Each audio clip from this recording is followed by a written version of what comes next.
ஐயா சிவாய நம்ம சொல்லுங்க. ஐயா சிவாய நமகையா. சொல்லுங்கய்யா. அண்ணாமலை பாஜக முன்னாள் தலைவர் வந்து பாத்தீங்கன்னா சப்த ரிஷிகள் யாகம் ஒண்ணு நடத்தியிருக்காரு.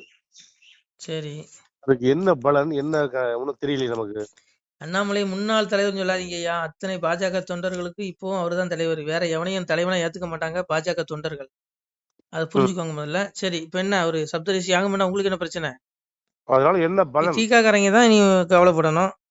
நீங்க எது கவலைப்படுறீங்க? வீரமணி மாதிரி எல்லாம் கவலைப்படலாம்.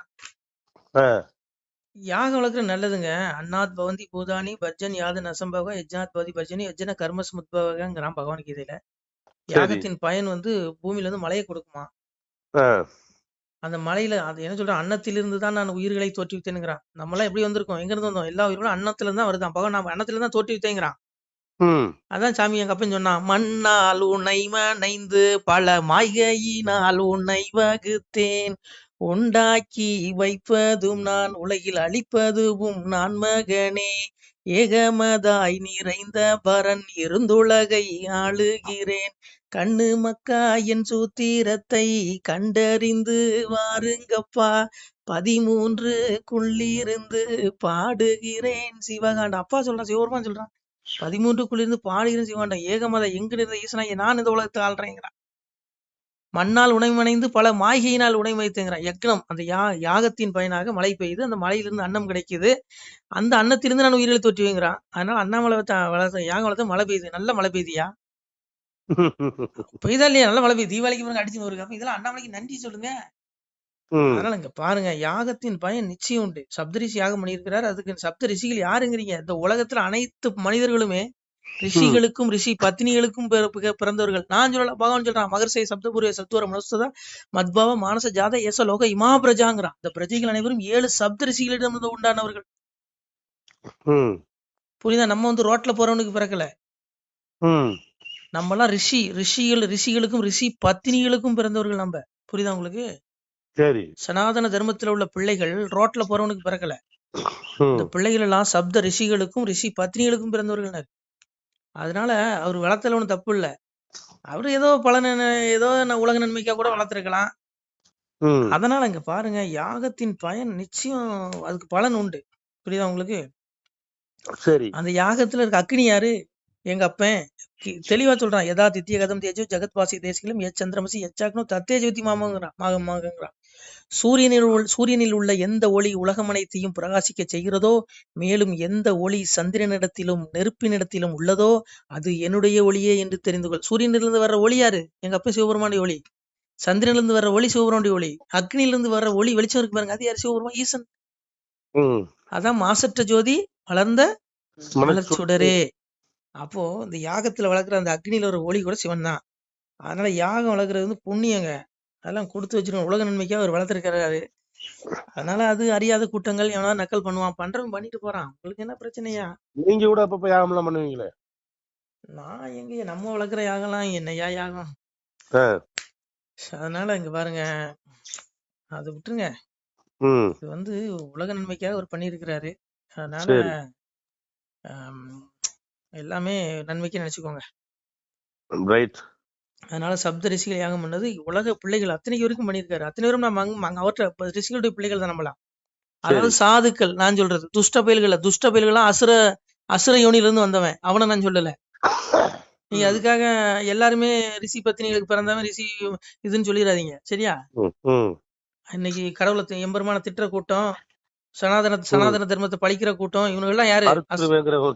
கடவுளுக்கு நம்ம சாமியை பேய் பிசாசுன்னு சொல்றவங்க எல்லாம் அசுர கூட்டம். நான் சொல்லல, பகவான் சொல்றான். எம்பெருமான் அதான் சொன்னாங்க, அப்ப என்னையே கனியா வண்ணம் ஏழையா இருந்த சான்றோர் தன்னையே பழித்தோரெல்லாம் சளமது துயரம் கண்டு அந்நீசன் நரகம் தண்ணில் அகப்பட தள்ளி தள்ளி கொன்று நான் சான்றோருக்கு கொடுப்பேன் மேல் பவிச்சு தானுங்கிறான். இந்த பிள்ளைகள் இறப்புக்கு அப்புறம் மோட்சகதிக்கு போயிரும். ஆனா இந்த துஷ்ட பயில்க சாதுக்கள் மோட்சத்துக்கு போயிருவான். இவனுக்கு எல்லாம் சனாதன தர்மத்தை திட்டுறவன் இவனை எல்லா பயிலும் என்ன பண்றாரு? நரகத்துல கொண்டு தள்ளுறேங்கிறார்.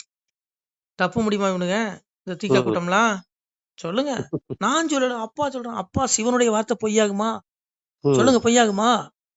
சொல்றான் பாருங்க, மனுமொழி இதுவாம் என்று மதத்துடன் பேசுவோர்க்கு இனிதல்ல வீண்தான் என்று இயம்பிய பயனர் தன்னை குனிதவள் துர்க்கை சென்று கொன்றவள் நரகம் பூத்தி கணிதுடன் துர்க்கை வாரி கடல் தீர்த்தமாடுவலைங்க.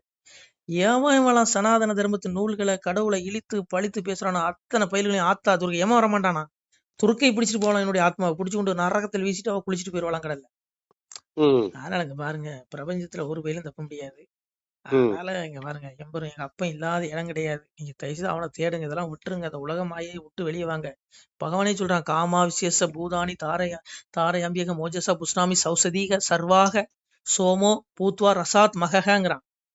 என்ன சொல்றான், அந்த உயிரினங்களை எல்லாத்தையும் தாங்குறதே நான் தாங்க. சாமி சொல்றான், நான் பூமியின் உட்புகுந்து என் சக்தியினால் உயிரினங்கள் அனைத்தையும் தாங்குகிறேன்.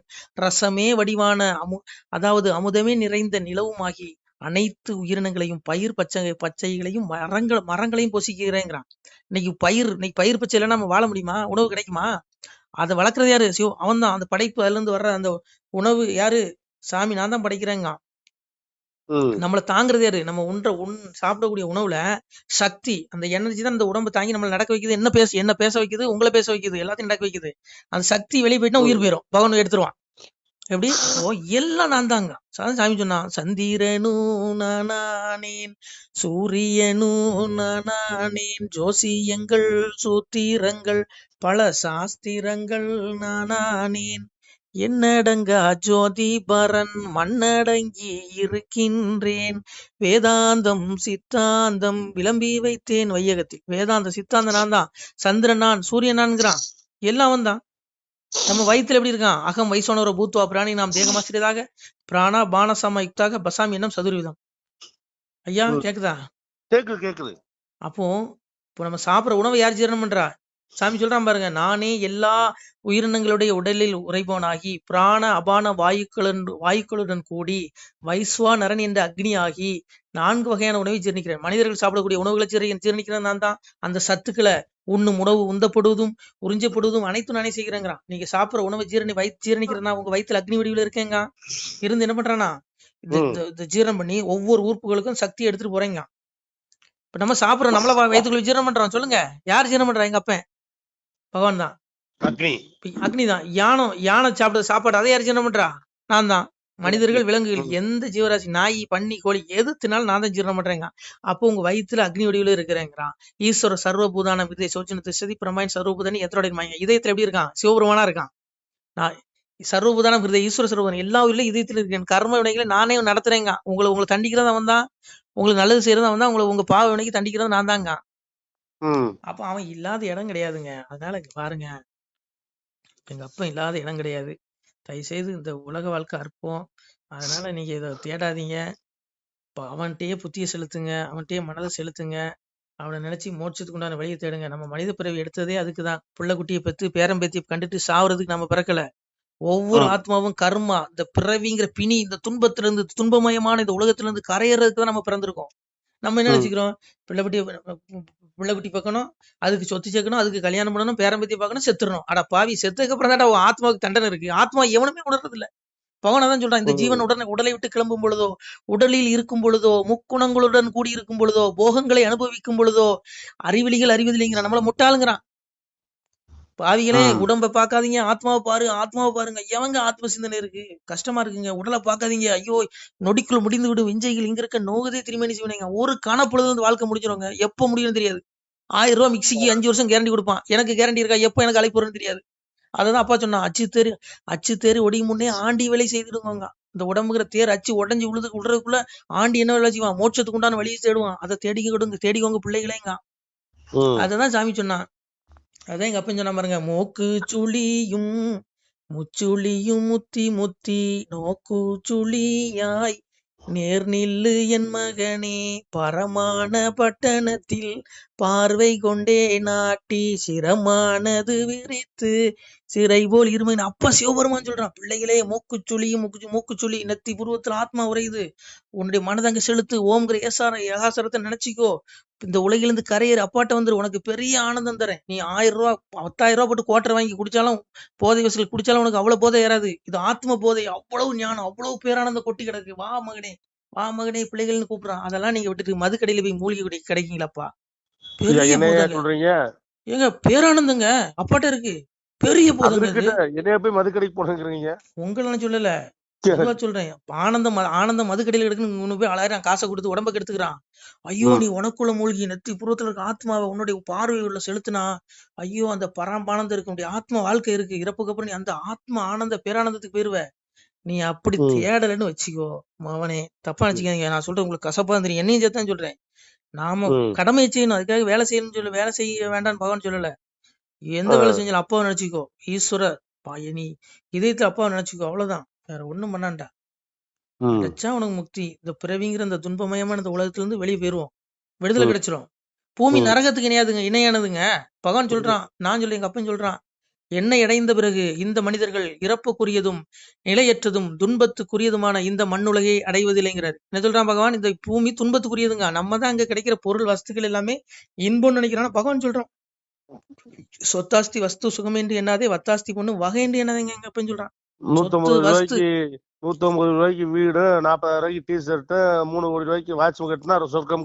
அவன்லாம் அவனுக்கு நரகத்துல என்ன வேதனை தெரியுமா ஐயா? ஐயோ ஆக்கினை அவ்வளவு இருக்கு. ஆத்மாவுக்கு உடம்ப பாக்காதீங்க ஐயா. அவ்வளவு தண்டனை இருக்கு.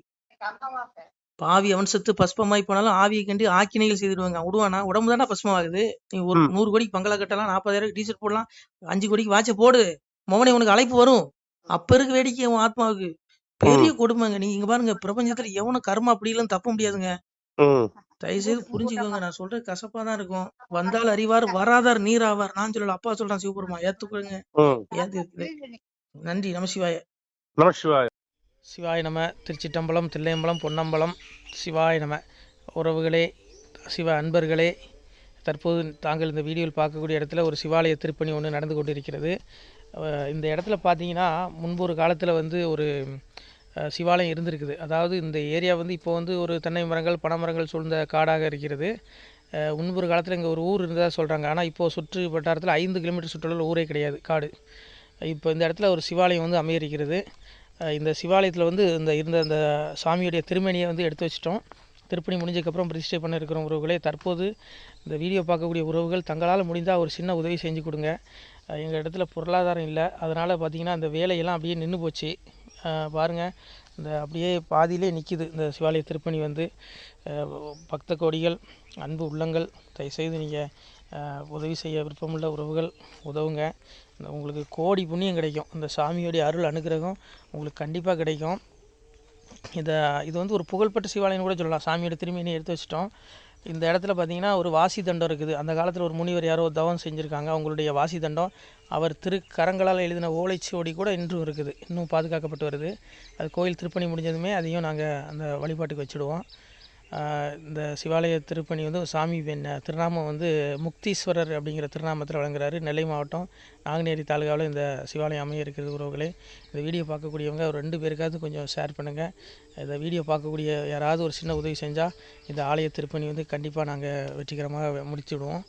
பாருங்கள், அந்த வேலை எல்லாமே அப்படியே நிற்கிது. கல்லெல்லாம் இறக்கி போட்டிருக்கோம். இன்னும் நிறைய கற்கள் தேவைப்படுது. சுவாமியோடைய அந்த திருக்கோபுரம் பார்த்திங்கன்னா லிங்க வடிவிலே அமைக்க இருக்கிறோம். உதவுங்கள் உறவுகளே. உங்களுக்கு அப்பா சிவபெருமானுடைய அருள் நிச்சயம் கிடைக்கும். எம்பெருமான் சொல்வான், வாழுவீர் தாழ்வில்லாமல் மக்களும் கிளைகள் கொஞ்சி நாளுமே மகிழ்ச்சியை கூர்ந்து நலமுடன் வாழும்போது நீளுமே எனது செங்கோல் நீதியும் நெறிபோல் வந்து ஆளுமே உங்கள் தன்னை அன்புடன் அலையாவண்ணம். உங்களை எம்பெருமானுடைய அப்பாவுடைய திருவாசகத்தாலேயே வாழ்த்துறோம் உறவுகளே. ஆணுடன் பெண்ணும் பெற்று அதிகமாய் செல்வமாகி தானுடன் நினைவுமுற்று தர்மமும் நெறியும் கற்று வேணும் நீள் காலமெல்லாம் வெள்ளியர் உடனே வாழ்ந்து போனுதல் கமலநாதன் பொற்பதம் பெற்று வாழ்வீர். அந்த ஈசனுடைய பொற்பதம் நிச்சயம் கிடைக்கும். உங்களுக்கு இகத்திலும் சுகம், பரத்திலும் சுகம். உங்களுடைய கர்ம வினைகள் மன்னிக்கப்பட்டு உங்களுக்கு நிச்சயம் மோட்ச வீடு கிடைக்கும். இகத்தில் பூரண ஆயுளுடன் நோய் நொடி இல்லாமல் வாழ்ந்து நீங்கள் பரவாழ்வும் பெறுவீர்கள் உறவுகளே. மக்களே, நீங்கள் எல்லாம் வாழ்பொன்னம் பதியிற் சென்று முக்கியமான யுகநில மதிலே தன்னால் கக்கிய பொன்கள் ஸ்வர்ணம் கைமணம் குளிர அன்னம் பொக்கிஷம் நிறைய வைத்து புகழ உண்டு இனிதாய் வாழ்வீர். இந்த இகவாழ்வும் பரவாழ்வும் உங்களுக்கு சுகப்பட அப்பன் ஈசனர்களால் வாழ்த்துகிறோம். இந்த திருப்பணிக்கு உதவி செய்ய ஒரு ஜிபே எண் சொல்கிறோம். இந்த எண்ணில் நீங்கள் உதவலாம். நீங்கள் இந்த எண்ணிலே நீங்கள் தொடர்பு கொள்ளலாம். ஜிபே, ஃபோன்பே, வாட்ஸ்அப் எல்லாம் இந்த நம்பர் தான். 93 85 44 31 06 93 85 44 31 06. இந்த எண்ணில் நீங்கள் உதவலாம், தொடர்பும் கொள்ளலாம். வாட்ஸ்அப்பு இந்த எண்ணு தான், ஜிபே இந்த எண்ணு தான் உறவுகளே. முடிந்த அளவுக்கு 2 பேருக்காக ஷேர் பண்ணுங்கள். இந்த வீடியோ பார்க்கக்கூடிய யாராவது ஒருத்தர் சின்ன உதவி, நீங்கள் வந்து பெரிய அளவில் செய்யணும் கூட, நீங்கள் ₹1 நீங்கள் தந்தாலும் மனசார வேண்டி ஏற்றுக்கிறோம் உறவுகளே. உதவுங்கள். முடிஞ்ச அளவுக்கு ஷேர் பண்ணுங்கள். நன்றி. சிவாய நம. திருச்சிற்றம்பலம், தில்லையம்பலம், பொன்னம்பலம். உறவுகளே, நம்ம இந்த இடத்துல வாழ்ந்து மறைந்த ஒரு சித்த மகாபுருஷர் பயன்படுத்திய பல 100 ஆண்டுகளுக்கு முன்பு உள்ள வாசி தண்டம் ஒரு சித்த மகாபுருஷர் பயன்படுத்தியது. அவர் திருக்கரங்களால் எழுதிய அந்த ஓலைச்சுவடி கூட பாருங்கள், இன்னும் பாதுகாக்கப்பட்டு வருது. இந்த சிவாலயம், நம்முடைய இந்த சிவாலய திருப்பணி முடிந்ததுமே எம்பெருமான் அவர் எழுதிய அந்த சிவனை பற்றி புகழ்ந்து எழுதிய அந்த பாடல் வரிகள் இதில் இருக்குது. இந்த வாசி தண்டம் அவர் பிரதிஷ்டை செய்த அந்த லிங்க திருமேனியையும் இந்த இடத்துல நாம் இந்த ஆலயம் கட்டி நாம் பிரதிஷ்டை செய்திருக்கிறோம். அனைவரும் இந்த ஆலய பிரதிஷ்டைக்கு கண்டிப்பாக வரணும். முடிஞ்ச அளவுக்கு வீடியோ பார்க்குறவங்க உதவி பண்ணுங்கள் உறவுகளை. பொருளாதாரம் இல்லாமல் திருப்பணி நின்று போச்சு. முடிஞ்ச அளவுக்கு ஷேர் பண்ணுங்கள், உதவுங்க. நன்றி. நம சிவாய. திருச்சிற்றம்பலம், தில்லையம்பலம், பொன்னம்பலம். இந்த புண்ணிய பலன் தங்களுக்கு கோடான கோடியாக வரும் உறவுகளை. நம சிவாய்.